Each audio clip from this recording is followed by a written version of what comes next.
Voici le dernier chapitre de Nourrir l'humanité. C'est un chapitre qui porte sur les émulsions. Il existe plusieurs types d'émulsions que vous consommez assez fréquemment, comme la mayonnaise ou les mousses au chocolat. Nous allons voir dans ce chapitre comment se forment les émulsions, quelles sont les bases chimiques et physiques qui permettent la formation de ces mélanges hétérogènes. Prenons l'exemple de la mayonnaise. Pour réaliser une mayonnaise, il faut un jaune d'œuf, une cuillère à soupe de moutarde forte, un filet de vinaigre, 10 centilitres d'huile neutre, du sel, du poivre. 10 centilitres d'huile neutre, du sel, du poivre. Pour résumer, une mayonnaise consiste à mélanger l'eau contenue dans le jaune d'œuf avec de l'huile.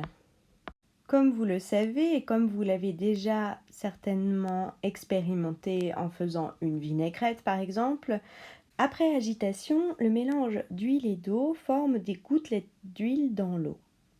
Toutefois, si l'on attend, on va retrouver une séparation des milieux avec l'huile moins dense au-dessus qui flotte donc sur l'eau plus dense.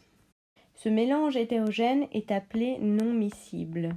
Huile et eau ne sont pas capables de se mélanger.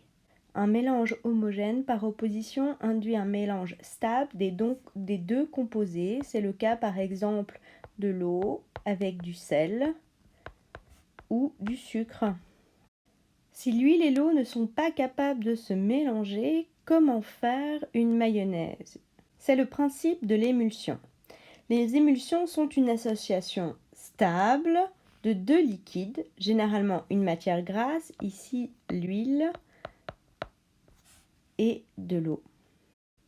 Avant de présenter les différents acteurs des émulsions, les différentes molécules qui composent les émulsions, réalisons un petit rappel sur les molécules organiques. Les molécules organiques sont l'ensemble des molécules que l'on trouve dans le vivant, qui s'opposent aux molécules minérales comme l'eau, le sel. Les molécules organiques peuvent être de 4 types. Les lipides regroupent les graisses. Les glucides, les sucres comme le glucose. Les protéines, l'ensemble des molécules produites par les cellules. Nous avons vu dans le chapitre précédent un type de protéines, les enzymes. Enfin, la dernière catégorie de molécules organiques est l'ADN et l'ARN, tous deux impliqués dans la conservation du matériel héréditaire. Petit zoom sur les lipides, l'huile dans le cas de notre mayonnaise. Les lipides sont des molécules organiques essentiellement composées de carbone, d'hydrogène et d'oxygène.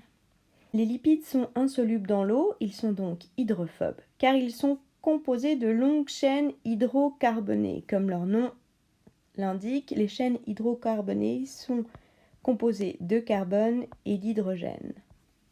Si les lipides ne sont pas solubles dans l'eau, ils le sont dans tous les solvants de type huile. Ils sont donc hydrophobes, ils ont peur de l'eau, et lipophiles, ce qui signifie qu'ils aiment les graisses, les lipides. La plupart des lipides de notre alimentation sont formés de triglycérides, dont on voit ici les 3 chaînes hydrocarbonées. Pour rappel, une molécule soluble dans l'eau est appelée hydrophile, qui aime l'eau. Une molécule insoluble dans l'eau est appelée hydrophobe, qui a peur de l'eau. Ceci dépend de leurs propriétés chimiques. Une molécule hydrophobe, comme les lipides, fera tout pour éviter le contact de l'eau. Huile et eau se repoussent. Par conséquent, lorsqu'on les mélange, les molécules d'huile et les molécules d'eau se repoussent réciproquement jusqu'à se dissocier. Cette conformation limite la surface d'échange entre lipides et eau. Regardons maintenant des molécules particulières, les tensioactifs, appelé aussi émulsifiant. Dans le cas de la mayonnaise, l'émulsifiant est la lécithine contenue dans le jaune d'œuf.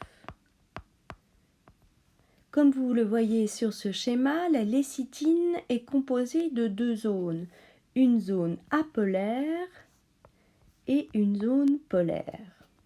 Schématiquement, voici comment se présente un tensioactif. Il est formé d'une tête hydrophile lipophobe et d'une queue hydrophobe lipophile. Cette particularité des tensioactifs ou émulsifiants d'être à la fois hydrophile et hydrophobe en fait des amphiphiles. Regardons maintenant le mélange d'huile, d'eau et de tensioactifs. Sans effectuer de mélange, le lipide va toujours se retrouver à la surface car il est moins dense et l'eau au fond car plus dense. Eau et huile se repoussant, les deux ne se mélangent pas. Les tensioactifs aimant à la fois l'huile et l'eau vont donc se positionner sur la surface d'échange, mettant leur tête hydrophile en présence de l'eau et leur queue hydrophobe dans l'huile. Toutes les molécules ici sont stables puisque l'eau n'est plus en contact de l'huile, l'huile n'est plus en contact de l'eau et que les tensioactifs ont leur partie hydrophile en contact de l'eau et leur partie hydrophobe en contact du lipide. Après agitation ou mélange, pensez à la mayonnaise et au fouet, les molécules de lipides, d'eau et de tensioactifs se réorganisent. Des gouttelettes d'huile se forment en raison de l'agitation et ces gouttelettes vont être enrobées par les tensioactifs, mettant toujours au contact de l'eau leur tête hydrophile et au contact de l'huile leur queue hydrophobe. Cette structure s'appelle une micelle. La structure formée par les tensioactifs et l'huile s'appelle une micelle. Le mélange ici est stable, les hydrophiles étant présents. Le mélange ici est stable, les hydrophiles étant en contact avec les hydrophiles et les hydrophobes étant en contact avec les hydrophobes. Pour former une émulsion, il est donc indispensable d'avoir de l'eau, de l'huile et des tensioactifs. Sans tensioactifs, les gouttelettes d'huile dans l'eau ne sont pas stables et les mélanges se séparent au fil du temps. Avec tensioactifs, les gouttelettes d'huile formées par agitation sont stabilisées et le mélange est stable. Il existe deux types d'émulsions dépendant de la quantité d'huile et d'eau. Si l'eau est majoritaire, nous aurons une émulsion de type huile dans l'eau, avec des gouttelettes d'huile stabilisées par la présence des tensioactifs mettant leur tête hydrophile au contact de l'eau et leur queue hydrophobe au contact de l'huile. Si l'huile est majoritaire, comme c'est le cas dans une mousse au chocolat, les micelles sont formées de gouttelettes d'eau stabilisées par des tensioactifs. Les tensioactifs ici sont dans l'autre sens. Leur tête hydrophile est au contact de l'eau alors que leur queue hydrophobe est au contact de l'huile.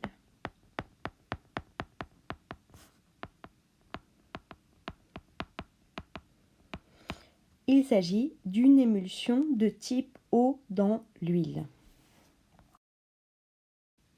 Pour stabiliser les émulsions, on utilise des stabilisateurs. Dans le cas de la mayonnaise, le milieu acide produit par du citron ou l'ajout de vinaigre renforce la répulsion entre les gouttelettes. Maintenant que nous avons vu chaque acteur et chaque étape de notre émulsion, prenons les bases de la mayonnaise. Pour faire une mayonnaise, il faut donc un jaune d'œuf contenant de l'eau et de la lécithine, le tensioactif. Il faut aussi de l'huile en plus faible quantité que l'eau et un stabilisateur, le vinaigre. Ce stabilisateur va abaisser le pH de la mayonnaise, rendant l'émulsion plus stable. Les autres ingrédients ayant pour rôle d'assaisonner la mayonnaise. Pour réaliser une émulsion comme la mayonnaise, rien ne peut se faire sans agitation. C'est cette agitation qui va créer les gouttelettes d'huile enrobées de tensioactifs, les micelles. L'ensemble va former un mélange non homogène d'huile et d'eau stable. Les mousses ne sont pas à proprement parler des émulsions. On peut utiliser le terme d'émulsion gazeuse, mais le principe est le même. Ici, nos gouttelettes sont des gouttelettes d'air piégées dans du liquide. Les tensioactifs vont stabiliser ces gouttelettes en mettant leur partie hydrophobe dans l'air et leur queue hydrophile dans l'eau. À nouveau, comme pour l'émulsion, les émulsions gazeuses de type mousse nécessitent de l'agitation. C'est cette agitation qui va permettre l'incorporation d'air dans le mélange et donc la formation d'une mousse.